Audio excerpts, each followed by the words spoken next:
বন্ধুরা, কেমন আছো সবাই সেটা বলো।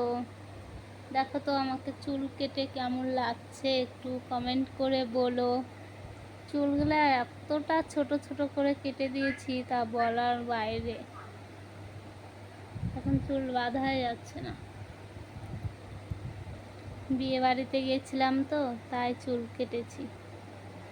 কেমন লাগছে অবশ্যই কমেন্ট করে বলো। আর আমাকে শর্ট চুলে ভালো লাগে না লং চুলে ভালো লাগে, কমেন্ট করে বলো তো। কেননা তোমাদের দাদা ভাই না, আমি চুল কাটলে প্রচুর এতটা রেগে যায় বলার বাইরে। আমাকে লং চুলে ভালো লাগে না এরকম শর্ট চুলে ভালো লাগে, অবশ্যই কমেন্ট করে বলো। তাহলে আর চুল কাটবো না। ঠিক আছে, টাটা।